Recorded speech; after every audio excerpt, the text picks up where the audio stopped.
Hello and welcome. You are listening to the At Home with Faponnle podcast. This podcast is for anyone, male and female, who believes that the home is the cornerstone and foundation of a flourishing society and a better world. Here, we'll guide you through the intricate journey of building a home that's not just a physical space. Whether you are single, preparing to share your life with another, a couple cultivating a shared dream, or parents tending to the garden of their children's hearts. Every other week, we'll talk about topics like practical tips on managing family finances, creating a beautiful home, conversations on courtship, marriage, parenting, and much more. The At Home with Faponnle podcast offers a rich tapestry of inspiration and support. Join us as we explore creating homes where love resides, families thrive in wisdom, and the seeds of a brighter future are sown, just as God intended. I am your host, Ifoma Nneka Omoniyi. Hello, and welcome to At Home with Faponnle podcast. Wow. How are you doing today? See, we are already edging to, the end of May. Time really flies so fast. How are we today? I hope we're doing well. How is the family? How is work? How is business? I just want to say good morning, good afternoon, good evening, wherever you are connecting with us globally. Today is another exciting day for me. And you know why I'm so excited? I have my guest that has been on this show. She was with us some months ago, and I'm so delighted and honored to bring her back very shortly after she came here. She agreed to do this with us, and I want us to welcome, our guest for today. She is Shirley Faponnle. Please give her a warm welcome. You're welcome. Hello, everybody. Hi. Thank you for having me again. I am so glad to be back. In fact, I'm so honored to be called back. I have to say that because you know how it is the visitor that you appreciate, that you want to visit you one more time. So I am truly honored and really grateful to be here again. Thank you.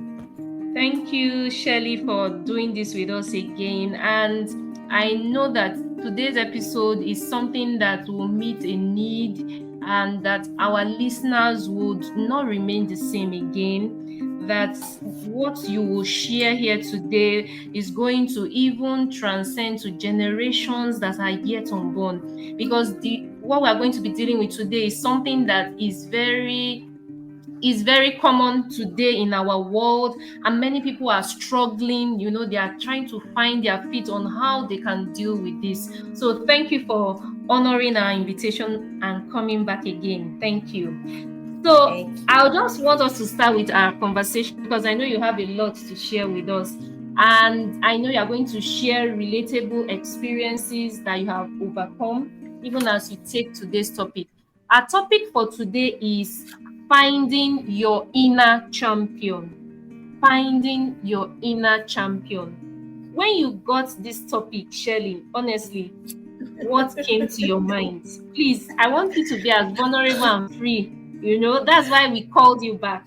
When you saw finding your inner champion, what was the first thing that came to your mind? I don't know where to go from. Should I go from the scripture that has been on my mind lately? The scripture I've been working with in this season. Should I start that way? Yes, you can, please. Am I permitted to? Okay. You are. This is God's platform. So this is the scripture that has been on my mind. If I can find where I wrote it down, it's going to be a funny one because this scripture has been like the tool for this season, like the when there's a word that you're supposed to run with in this season, this is what it has been for me. So let me, oh my goodness, I can't find where I wrote it down. I don't want to miss the words. That's why I'm looking for it. Anyway, you can take your time to get it, because it's okay for you to share with us, if that will help you start the conversation. Okay. I want to say it word for word, so I want to get it very well for you. Okay. Because I know how I got this.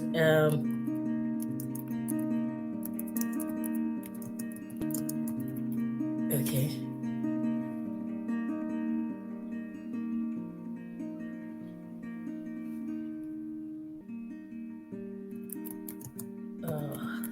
Sorry about this.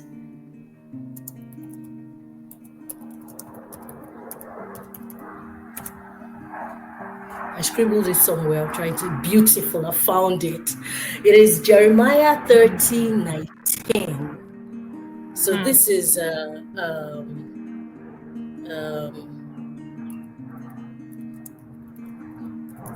this is the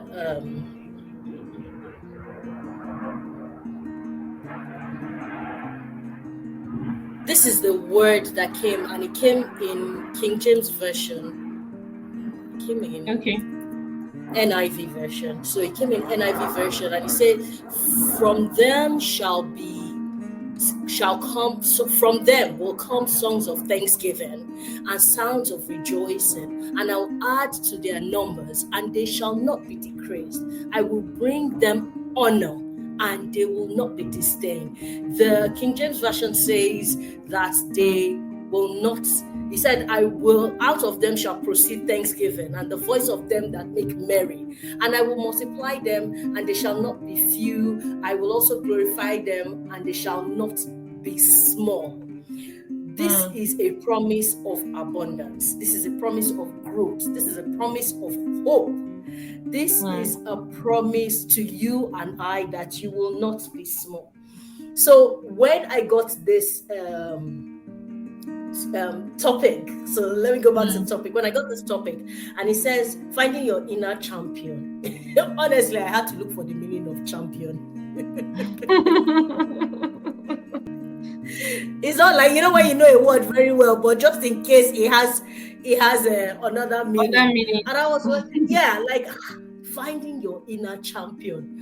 I had to say, this woman, please, where did you get this from? Why do you feel that there must be an inner champion within me? What is it that you say? Which competition did I win?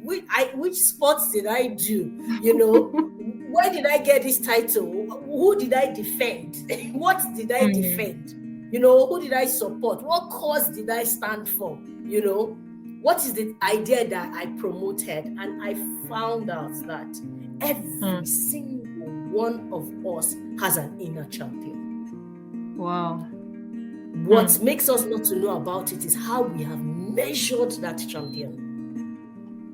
Every single one of us has something that we believe in, has a group that we belong to, has something that we defend. Every single one of us are competing in the race of life against our former selves and our current selves.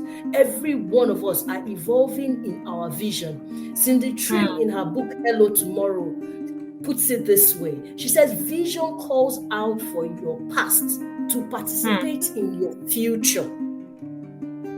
So every single one of us is a champion over our past, a champion over everything we've been through, a champion over the things that we are going to go through.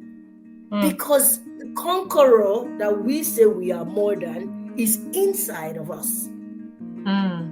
So when you say finding your inner champion, I now agree to that assertion that I just mentioned now. And also, I think of the fact that, are you ready? Are you prepared for that person on the inside to come out on the outside? Have you overcome, or are you allowing insecurities, imposter syndrome, what people say, what people think? I don't even understand. Is that what people think that makes me wonder? What people have in their heads, how you are able to read their minds that they are stopping you. You know, what people think, what they say, what they've done, who they did, your parental background. Why are we allowing those things become the bubble that deny us of who we are on the inside? So that topic really took me to a lot of places. It took me to a lot of places. It got me thinking. I remember speaking to my husband about it, and I said, we're channeling our inner child.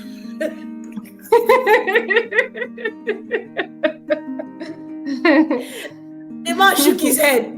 The man he shook his head. He shook his head, and he understood why he shook his head is because he knew I was going to go to that place of self-bullying, where you are the one fighting, suppressing, denying, contending with that person, that champion on the inside. You are the person talking yourself out of the things that you don't do. You see children, they want to jump. We will tell them, don't jump, don't wound yourself. Oh, Lord.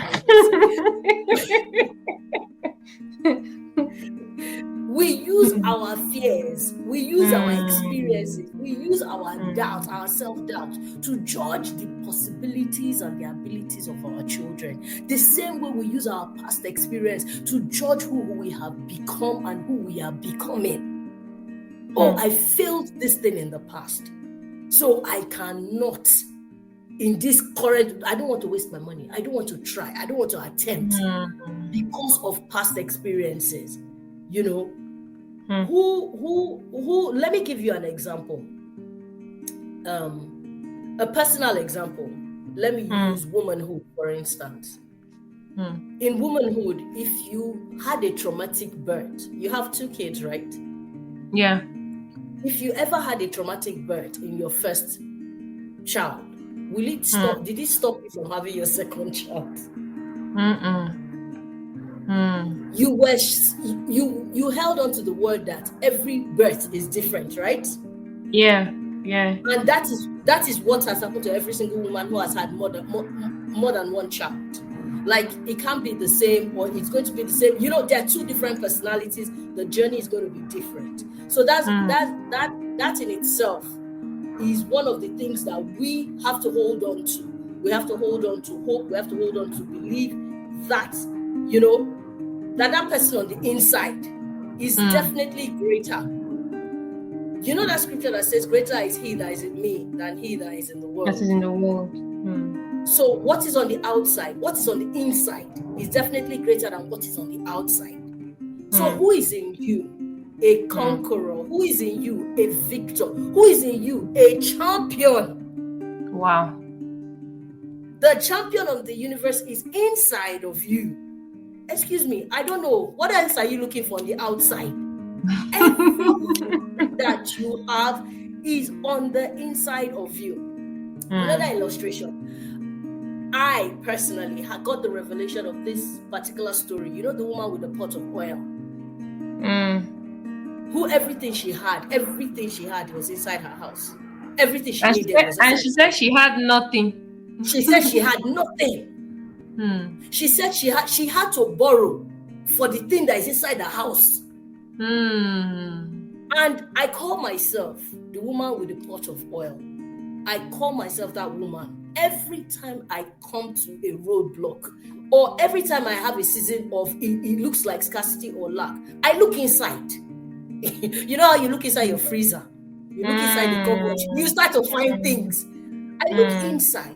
And I always say, when you bully yourself, what you actually do is deny yourself the opportunity to actually look inside of yourself, look inside those resources and how resourceful you are. Look inside and see that pot of oil that is flowing. Look inside and see that people outside need what you carry on the inside. You need to find your inner champion. You do. Wow. What an introduction to finding your inner champion. So, how many of us listeners are getting ready to bring out that inner champion that we have been hiding, that we have been stifling, that we have been bullying? Many of us think that it is other people that are bullying us. But Shirley is here to tell us that sometimes we are the ones bullying ourselves. Have you ever imagined it? You are the one doubting what you can do. You are the one talking down to yourself. Dear Shirley, please, how can my listeners distinguish between that inner critic or that negative self-talk and positive affirmation? How can you help our listeners to be able to distinguish between that negative self-talk and the positive affirmations that remind us of the inner champion that we are? Is there a way our listeners can be able to say, no, that this is where I'm going, and then if I'm thinking this other way, then I'm not on the right track? Is there any way we can identify negative self-talk? Okay.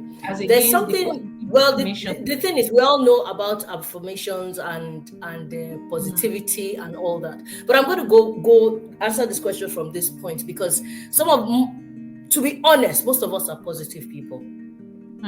Because we are hopeful people. But there's something called toxic positivity. We're so positive that it is not real. We're so positive that we're not growing. We're so positive that it's not practical. We're so positive that even when people are suffering, they're in pain, they're suffering from a loss, we bring our positive energy, and it is unrealistic. There is something called toxic positivity. Wow. We have to, by ourselves, create a balance now. Now, you know what it is that you need done. You know how to talk yourself into it. And you know how you talk yourself out of it. I won't tell you how you talk yourself out of it. We all know how we talk. We know it. We know how it is. Like, we're on a journey. And I told my husband this year, I said, can we have goals as a family? So we called out the children. We decided that what goal should we have? And we decided that we would have a health goal for the family. The health goal was my husband's goal. Do you understand? It was his personal goal. But I said, if we allow only you do it, you may not achieve that goal. So we're going to have a family health goal where your growth, where your achievement is our achievement. And we are all going to be accountable for you. We're all going to support you through this. Now, this includes waking up at 4:30 in the morning to take a walk, a 1 hour, 30 minutes walk, to take a 5 a.m. Do you understand? To walk around, to just do those things. Honestly, for most people, it's not an easy thing. Before we started going out to go and walk in the morning, we decided that what we will do is we will make our home a gym. We're not buying any special equipment. We're only buying skipping rope. You know skipping rope now. Yes. Cheap girls. That's what we bought. And everybody, we not even realize that our children don't even know how to skip. So everybody in the house has a skipping rope. Because how did we find out? They had sports day in school, and there was a skipping competition, and you should have seen my children. I couldn't stop laughing. And I realized, oh my goodness, my parents didn't teach me how to skip. It was something that we learned in the playground from other children, yeah? Yes, but yes. How did I miss that point? That who will teach my children how to skip in this generation? So when my daughter was struggling with the rope, I was like, oh my goodness. So I told the father that no, we've got to do this. So we now decided to make the skipping a sport in the house. We have skipping ropes every day. We'll do like 5 minutes of skipping. The children will try and attempt to practice getting the skipping, while he will do it for the fitness, they will do it for the learning, I will do it for the fun of it. Do you understand? So we created that goal, and we now decided that that's what we're going to be doing. Is it an easy thing to do? No. We could have been having dinner. We could have watched a movie. We could have done anything. We could have stayed on the phone. We could have been doing social media. We could have been watching something on YouTube. But we decided to be deliberate and push ourselves out of that place. A lot of us don't do that. We allow ourselves to settle in negativity. So we miss it one day. I'll say, you see, I missed it yesterday. What type of person am I? The one that ticks me off personally is when you start to insult yourself. Where I am. Before, if you insult yourself, you're like, oh, I am this. Oh, what kind of human being? What type of head? When you do that, I will get so upset. Please don't talk down. You even think that I own you because I get. Now I will tell you gently that I know you really want to speak negative about yourself, but I need you to know that negative words are transferable, and I don't want to be contaminated by such negativity. So please say good things to yourself. Be deliberate about speaking positive to yourself. Be deliberate about your goals that you decide to attain. It is not easy, but you've got to be kind and compassionate to yourself to achieve those goals. You've got to get people that are positive enough to allow you to get there. You've got to realize that, you don't have to be. Zig Ziglar puts it this way. He says you don't have to be great to start, but you have to start to be great. Whether it's talking positive to yourself, you have to start it. And it is not the big affirmations. It is not the big promises in the Bible. It's just you just looking at yourself and saying, this is somebody that God has given to my mind to take care of. This body is who God gave my mind to. That spirit, that breath that he breathed in me is for me to take care of this body. Is the instruction. I think the right thing to do with this body is for you as a mind, as a spirit, as a soul, to speak good words on this body. To treat this body with kindness, to nourish it with good food, to not bully yourself in any form, not in your thoughts, not in your words, and not in your actions. I hope I've not missed my question. Wow. It is beyond this toxic positivity. That part is where I held to that phrase, positive, toxic positivity. So there are some positivities that are not genuine, they are not real. You know that you need to do a particular thing, but you are just speaking positive and there is no corresponding action to it.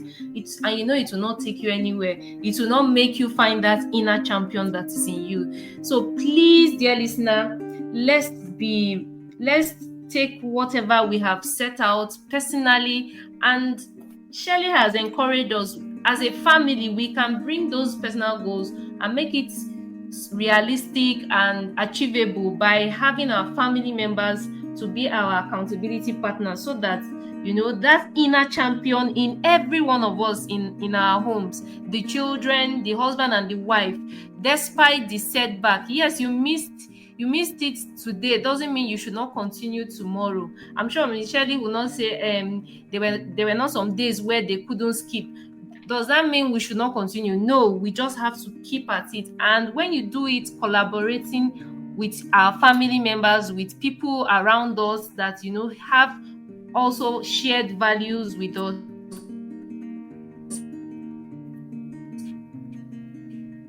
it will help respond, Miss Shirley. So please, I would like you to share a story of overcoming adversity, if you don't mind, that will teach us about using setbacks as opportunities for growth. Is there any experience you've had that you could share with our listeners, that helped you see that despite the setbacks, you saw them as an opportunity to transform yourself and to grow in your journey? I'm really thinking of the best story. Okay, I think I have two. Okay. The first one is one that I wrote about on my course. I actually wrote a story about it. So I'm contemplating, maybe I'll bring it out in a book. Okay. When I was young, I didn't have hair in front. I don't know how to describe it. Like, some people say it's alopecia, but I don't know whether that was it. I just wasn't one of those children. You know those Baba Jasko kind of bald hair, that you don't have hair on the sides, you only have hair in the center. You know, when they want to pack your hair, there's only one ribbon that can hold your hair. So that was the hair I had as a child. And this is funny because I've written 2 books about bullying, and I tried so hard to think of where I was bullied, when I was bullied, and I couldn't remember. But I was writing this and I remembered this story. So as a child, that was the hair I had, and then the hair that would come out was very weak, very frail, very brown. I had light brown hair, and I'm dark skinned. And it was so funny how I would have that kind of hair, you know. So my hair was like a joke to the hairdressers, to the local hairdresser. My mom would be like, "What kind of hair do you have?" They'll comb your hair will just come off. We can't even retouch it. You small thing, you will burn. You know, there was just, my hair was just, and because of that, meanwhile my sister had baby curls, big hair, full hair. When they want to do little brides, they will call my sister. You know, she was, you know, and I just didn't have this hair. When I go to hairdressing salon, the apprentice, or not even the madam, they'll be passing me around. Don't be me. Like, I'm not going to do this person's hair. And that thing affected my self-esteem as a child. Because it made me very, very conscious. So while they are passing me around, I'll be looking at the hands of the hairdressers as they're making other people's hair. So even if I come at, let's say, 10 o'clock or 12 o'clock, at 5, I'm still there waiting for my turn. Wow. Because they're pushing me around. Nobody's willing to do my hair. So I will be looking at the hands of the hairdressers. This went on for years. Years and years in my life. I would change to another hairdressing salon. It would be like that. They'll be giggling, like, you know, who will make her hair. And I didn't know this thing had affected me. I didn't know what it was. If my mom traveled, I would go to the barbers and cut my hair. My mom would be so angry. "What are you cutting your hair for? You look like a rat," you know. You understand? Then I would go to school, and because my hair was so frail that if I tried to pack it, if the wind blew, my hair would scatter. Like,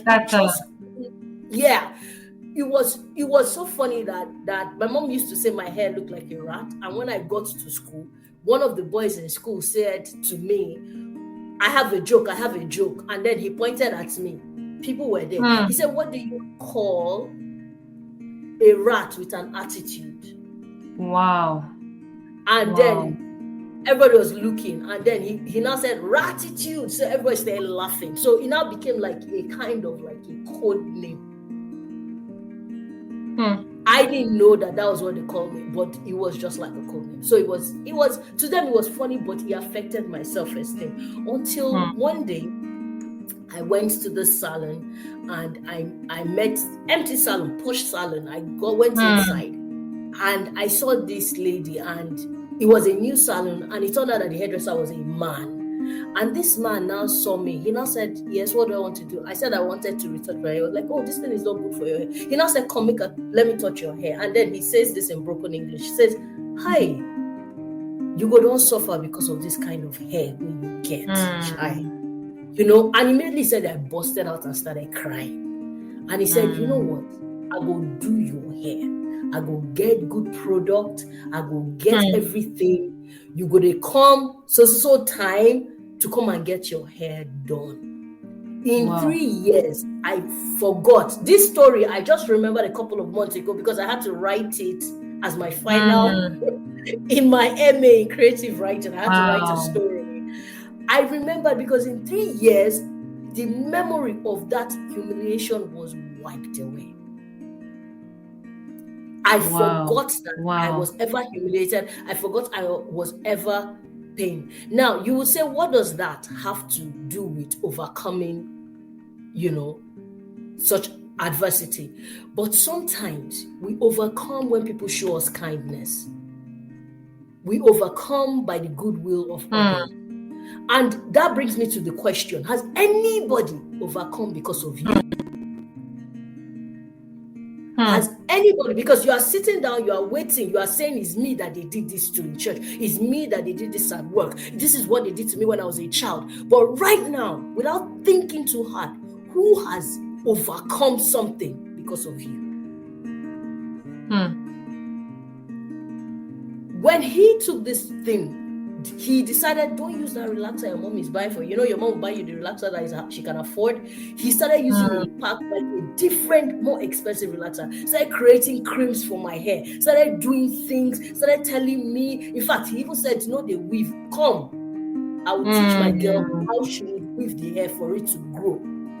You know, who has overcome adversity because of you? For once, just come out of yourself. Like David, when he was accused, when Eliab accused him, what are you doing here? Who did you leave that few sheep with? He said, is there not a cause? Isn't there more than what I can achieve for myself or what I'm already doing? Isn't there more that can be done? What have you taken upon yourself that is going to help other people overcome adversity? Look around you. There's so many people facing adversity.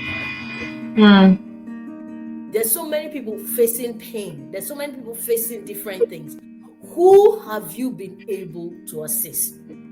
Now, this led me years later, after this happened, to decide that a lot of moms are going through a lot of stuff.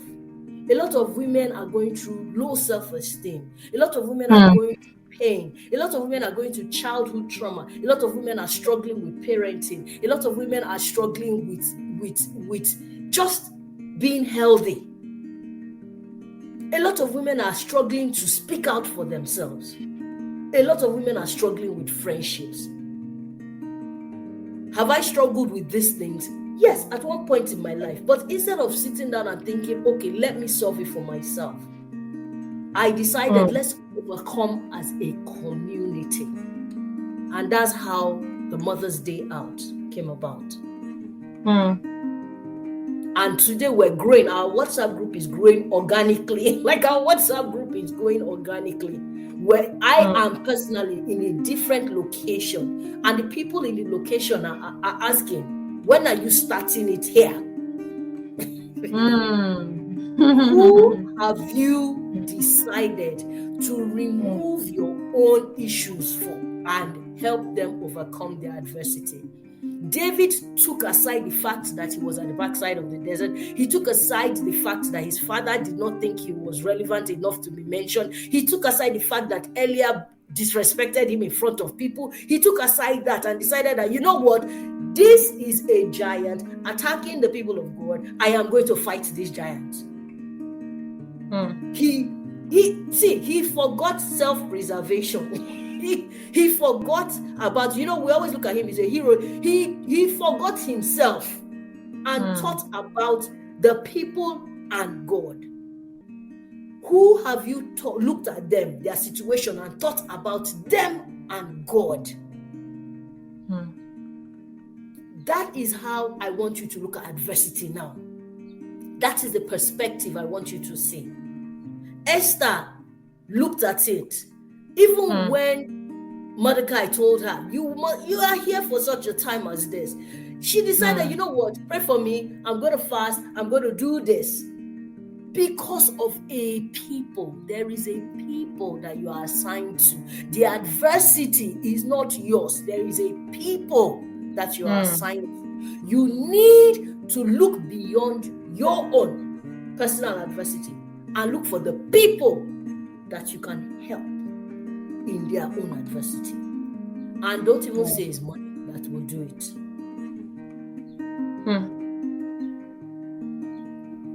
I'll just stop there. Wow, Mrs. Shirley is bringing another dimension to this finding your inner champion. And she is trying to tell us that in finding your inner champion, it is connected to helping people in adversity. It is connected to seeing adversity, challenges as an opportunity to grow. Now, going back to the story she talked about, the challenge she had with her hair, I can imagine how when that man gave her a sense of hope, after being rejected by so many, salons and all that she had heard, giving names at school, doing all the bullying, and in her heart she would be like, God, why did you even give me this kind of hair? I can just imagine what was going through her mind. And she finally met somebody that gave her a sense of hope, gave her, it would be as if she was just giving birth to that day when that man said, don't worry, I would take care of your hair, I would make sure that. And honestly, when you look at Mrs. Shirley, if she doesn't tell you this story, you will never know that she had any challenge with her hair back. No, it's true. When she started sharing the story, I started saying, is it the same person that that I know, as in so that's the thing that life does to us. It's if you allow your adversity and that inner negative self-talk to overwhelm you, you now forget who you truly are, and it's like it robs you of that inner champion that is in you. Thank you for being vulnerable to share that story. Honestly, I'm sure if you know where that man is today, you will go and tell him thank you, for giving me a sense of knowing that my hair is not useless, of knowing that somebody might say, is it just hair that but you might not you might not know what that did to her as a child. And this is going to bring me to the next thing I want to ask her, especially in dealing with things like bullying, whether you are bullying yourself as an individual or even at home. There's a lot of negativity going on around. So, Miss Shirley, how can we, at the home front, encourage our children? Because this happened to you as a child, and I can imagine when they were calling you rats with attitude. So how can we as parents bring out that inner champion in our children, despite the environment, that they go to school? They cannot be kept at home now forever. They must always go out. What are the things we need to put in them so that no matter the negative word they hear, that inner champion in them will not die? Well, as parents, I don't know if you know the late Kobe Bryant. Kobe Bryant said that the most important thing is to try and inspire people so that they can be great in whatever they do. The most important thing as parents is to be an inspiration to your child. And if you cannot be inspiration to your child, be the one that speaks inspiration to your child. Be the one that strengthens your child with affirmation. Culturally, we don't do that. We're the ones who scold the children, which is funny because in Yoruba culture, we have something called oriki, which is a praise for a child. Every child has an oriki. There's a praise that is sing. That, when you see your child, you start to say those things to your child. And that thing is so special. It's a praise, it's a character forming affirmations that you give to your child. We have removed it from our culture. We have removed it from our daily life, in modern life. We have taken it away. So this is how we wake up in the morning. Hurry up, get up from bed. You're still lying down on the bed. What are you still lying down? Where's your shoe? Oh, yeah, go. They come back. Good afternoon, ma. Good afternoon. Oh, how are you? You've not done your homework. You still haven't done your homework. I'm telling you, finish this food. Finish. You're still here. You're watching it. You have not slept. That is the only voice that your child remembers in their head of you. Oh, we need to go church. Let's go. Where's your Bible? It's on Sunday morning. You're looking for your Bible. You are looking for your Bible now. That is. Have you ever thought of that? Like, if your spouse only talk, you'll be like, why? What you always complain about? But that is who we have become to our children. Where are their praises? Where is the affirmation? Look at my son, handsome boy, child of strength. mighty man of valor, a success in the making. Where are those words? Look at you. You stand tall. You stand with strength. You stand with. Where are our affirmative words for our children? Where are they? Woman, great woman, high flyer, career woman, successful woman, the mother of my grandchildren. Where are those words that we have spoken? We have so terrified our children that they don't even know if we say something nice, they'll look at us. What did we do now? What have we done? What have we done?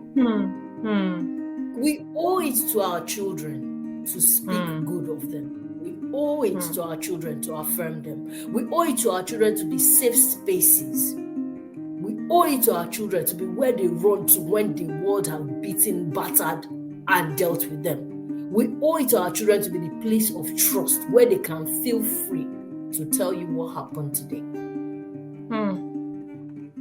But we've rushed them, hurried them, so shouted at them, so bamboozled them. I'm not going to say I'm not guilty. I'm guilty because I'm being a parent here.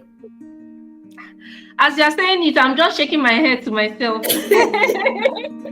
Yeah, because we're all guilty of this. We want to make them go to school early to look like they are good children. We want to make sure they have their lunch in their bag to look like they are fed. All we're trying to do is make them look outside that they are what we're not telling them that they are.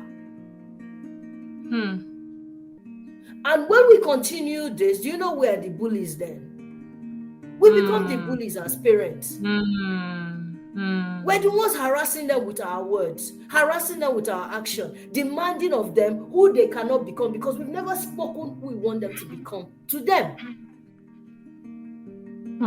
Yesterday, my daughter said, "Mommy, just tell me, what do you want me to be when I grow up? Just tell me." I said, "You can be anything." She said, "No, just tell me, anything you tell me. I won't mind. I said, "Honestly, I would like you to be a doctor." She's like, "I knew you would say that." I said, "I knew you would say that. But what if I want to be an astronaut?" I said, "But engineering will fit you." This conversation, I never could have it with my mother. I never could have it with my mother because my mother has already said, "You will be a lawyer. You must be a lawyer. You are going to be a lawyer." Do you understand what I mean? I don't care who you're going to be. You will be. But the generation has tilted to the point where they're even asking, you can negotiate with them. Now, if I have said that they're going to be, my daughter is going to be an engineer. Hello? I can hear you. If I've said my daughter is going to, if I've said that my daughter is going to become, I would like her to be an engineer. What is the next step to it? Oh, my engineer is coming. Do you understand what I mean? Then I start to look, I start to tutor gently, softly in that direction, buy her engineering things. When I see an engineer on internet that is doing something, I say, "Look at, just imagine." Do you understand?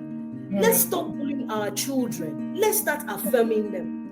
Let's remove this culture. Our original culture has been to praise our children. Where did we get this culture of being hostile to them? Not communicating with them, not being safe spaces with them, not loving them, not playing with them. Where did we get it from?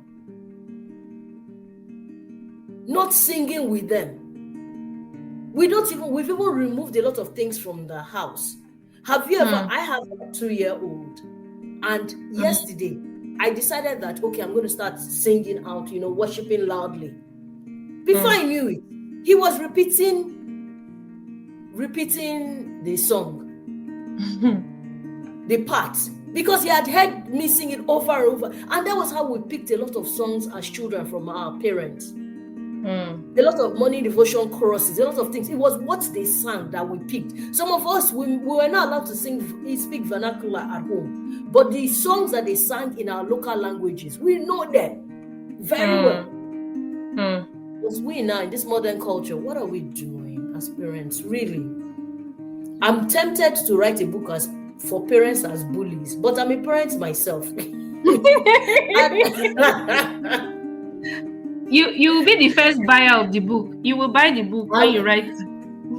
The thing is, the world is against a lot of parents now, and parenting because of a lot of things we're throwing away. And honestly, I'm not against parents because I'm a parent myself. I feel we can do better. I feel we can come back to the place of affirming our children. I feel we can come back to the place where no friend is better than you that is a parent. I remember an honest conversation I needed to have. I've had this conversation with some people. They were like, leave it, Joe.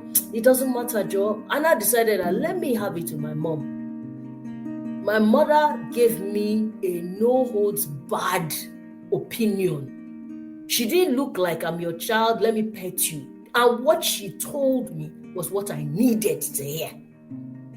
And it shifted my perspective. And I realized that the first person I should have spoken to with regards to this matter shouldn't have entered years. Did you hear what I said? It shouldn't have entered years if I had spoken to my mother first.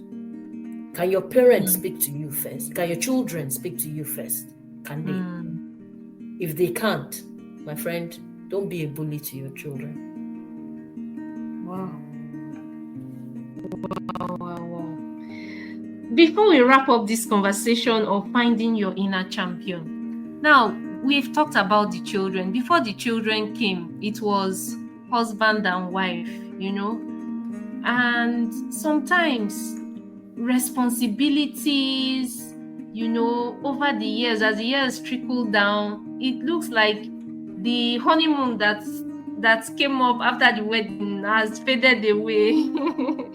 Even the way we call ourselves, the pet names spouses call themselves, because of how things have become so tough, and they feel they are not meeting up with what they should do, has now affected the husband-wife relationship. So what will you tell couples today about how they can encourage each other to find that inner champion in them? Because the truth is that over time, as the years go by, it looks like we don't take ourselves seriously. I'm not saying it's everybody, but if you are going to go statistically, it just feels like what we did. There is nothing, as in he's my husband, she's my wife, and they are there. Nothing is going to happen. But how can we spark that inner champion in our spouses, that no matter the difficulties that we have weathered together, even when things don't go well as a couple, what would you encourage? One thing you will encourage spouses to do so that inner champion in them doesn't die away. What will you say to our couples today? I will encourage couples to be self-aware. Erik Erikson says, the more you know yourself, the more patience you have for what you see in others. The Bible puts it this way, that you should remove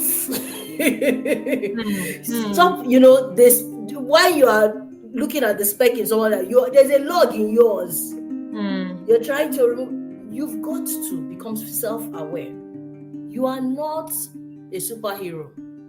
You have your weaknesses.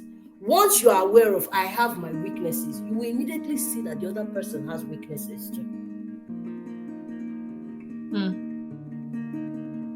The more you know yourself, the more patience you have for what you see in others.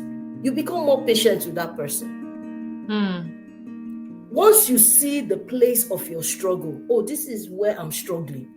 When you see someone struggling, it's easy for you to understand. None of us is better than any one of us. None of us is better than any one of us. We are all, as they say a super story, pencils in the hand of the creator. God is still writing our story.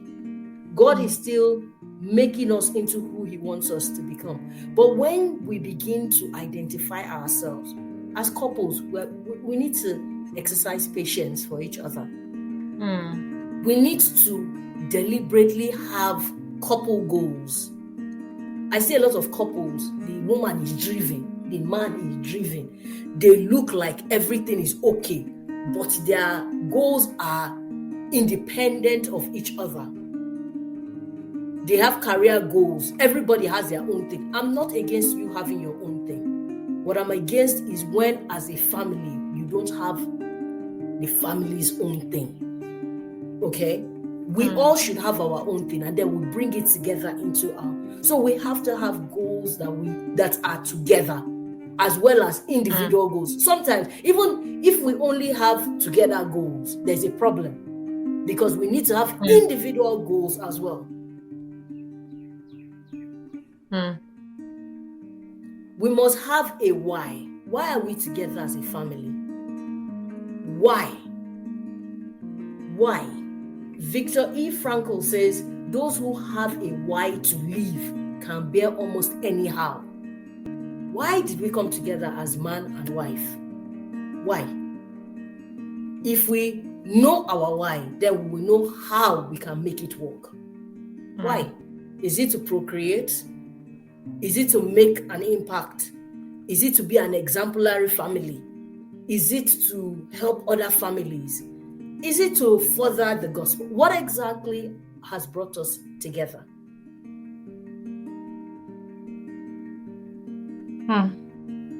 Then another thing is we need to understand our seasons.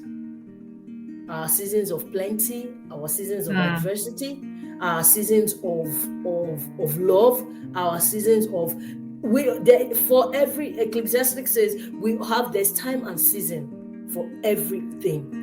There's a time and there's a season on this earth. We need to know those seasons, and when we know those seasons, in the words of Karen Relvich and Andrew Sutton in their books, The Resilience Factor, they say resilience is not about avoiding adversity, but about changing how we think about it. If we understand that this is a season of adversity, this is hard time. I always tell couples that if you face your hard time in the beginning, the journey will be easy. I'm not speaking a course that it must be hard for you. You know why? Because it will build resilience in you. That in the season of plenty, you'll be able to manage it better because you have passed through the bus stop of hardship. Yeah. You know, so understand the season of adversity. Understand what is teaching you. Understand. Someone says, "Oh, this is your season of plenty." Now, I said, but we walked through the season of hardship to get to the season of plenty.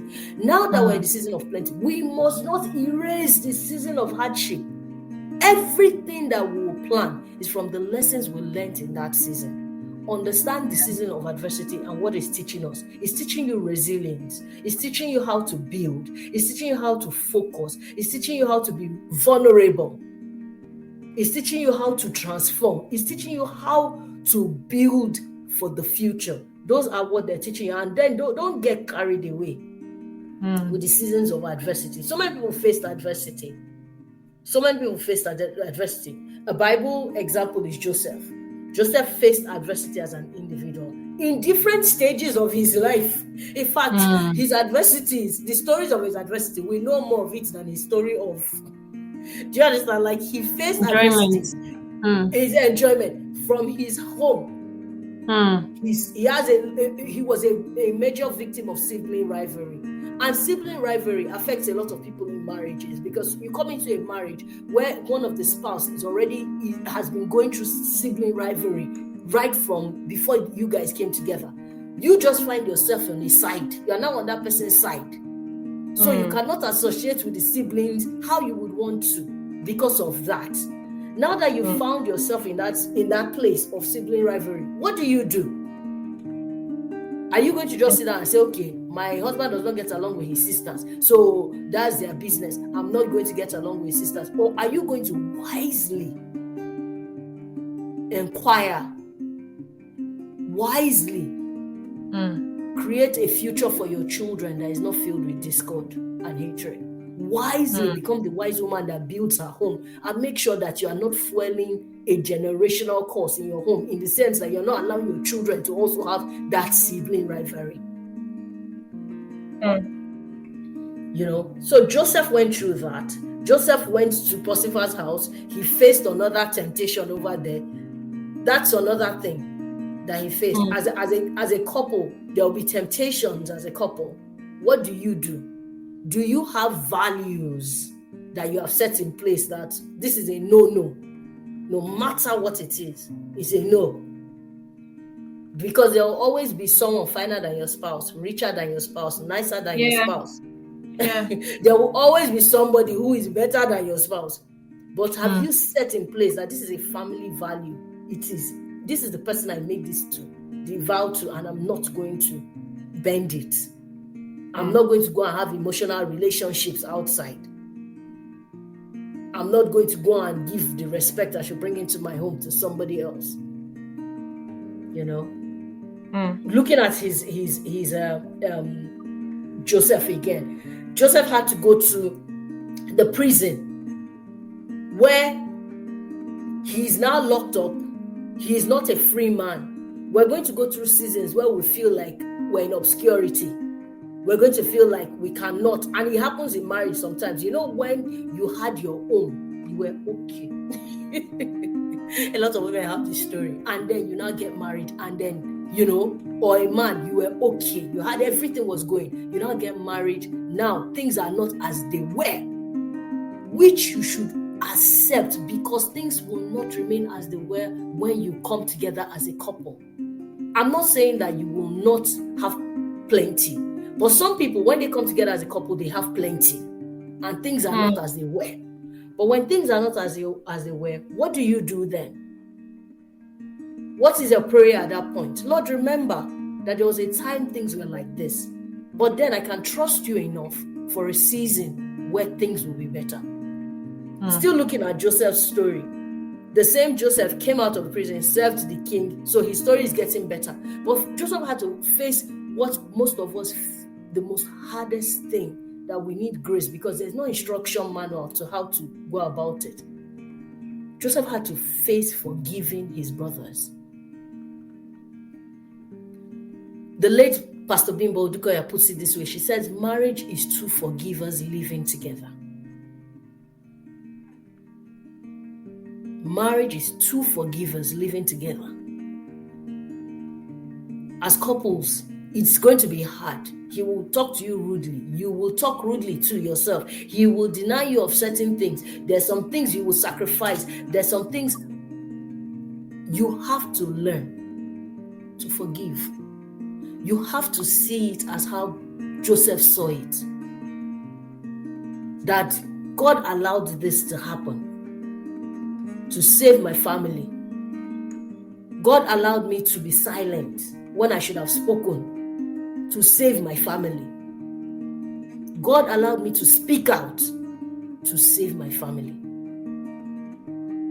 So there are different things as couples that we can come together and do. There are different things that we can do to help ourselves as in marriage. Like I said, if you look at the story of Joseph and all the adversity he went through, there's something he's teaching us. He might have been an individual, but something he's teaching us as couples. And it's something that we should take on board and learn that principle being taught in that scripture, rather than just, just look at it. Learn to forgive. Learn to that in the seasons of adversity and obscurity, trust God to come out of it. Learn that you will not always be liked. Learn that even if you're coming into a family of sibling rivalry, that your children will not be heard of them. Let it be that in your family and in the extended family, you are the peacemaker. That when you came, peace came. That when you came, joy came. That when you came, love came. That things started happening in the family. Don't be the one that assists the drama, but be the one that brings the joy. Be the joy bringer. So that's my word. The joy bringer is telling you that you should join her on her train of bringing joy. Thank you so much, Shirley. It's been an awesome time with you today on At Home with Ifeno. So what will be your parting words to us in finding that inner champion? What are your last words to us today? to find that inner champion, my last word is have values that you cannot shift from. Acknowledge your strengths and your weaknesses.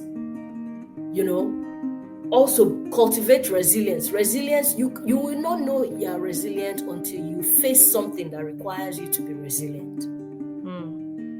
So cultivate it. Start to build yourself. Start to build up yourself. Embrace your failures, your learnings. We all know that champions, they are built through perseverance. Any champion in sports, in whatever phase, they persevered. That's how you know. Also, you have to, like I said, I would have said surround yourself with positive people, but I choose to say it this way. Be the person that people will surround and gain positivity from. Be that person of positivity that people can surround and gain positivity from. Also, there should be an end goal, and your end goal should be success, whether it's financial success, relational success, parenting success, individual success. There should be an end goal. Push yourself towards it, step by step. Push yourself out of complacency. I know I said it in the last podcast. Push yourself out of complacency and comfort zone mentality. And I just want to live a soft life. I'm not saying soft life is bad, but push yourself out of the laziness that comes with soft life. Push yourself into smart life. Push yourself into wise life. Be the wise woman that builds her home. Be that woman. Be that man that builds. Be that man that people want to hear you. They want to see you. People are watching. Whether you are showing up deliberately or not, people are watching. People are inspired by you. People are very inspired by you. So please don't stop. Have your values, have your strength, build strength, get rid of complacency, be resilient, be the positive one, be the joyful one, be the joy bringer, be the person that people want to be around. That people even, I just called you to just say, I have people who do that. They'll just send alpha. I did not see anything on your status. Are you okay? Are you okay? Not because I'm putting funny memes or videos or anything. It just shows, that people are engaging with the positivity you're bringing. So continue it, and then, let your success have a vision, a visual eye of success, have that around you. Now, I'm going to end with this. This is my quote I'm going to end with. And I don't know if I've already said it before, but it's Ralph Waldo Emerson. He says it's in reference to, finding your inner champion. He says, what lies behind us and what lies before us are tiny matters compared to what lies within us. What lies behind us and what lies before us are tiny matters compared to what lies within us. And I say, what lies within you is a champion. Well, let it come out. Let it come out now. Wow. Thank you so much for giving us this exceptional time on At Home with Ifeno. Dear listeners, it's time for us to go out and find our inner champion. It's within us, so we don't even need to go out. So many of us, we're always running away from ourselves. So many times when we are alone, some people feel that it's strange, and some people feel that also to be bored. When you feel they are not doing that is the time where you discover that inner champion. I tell you the truth.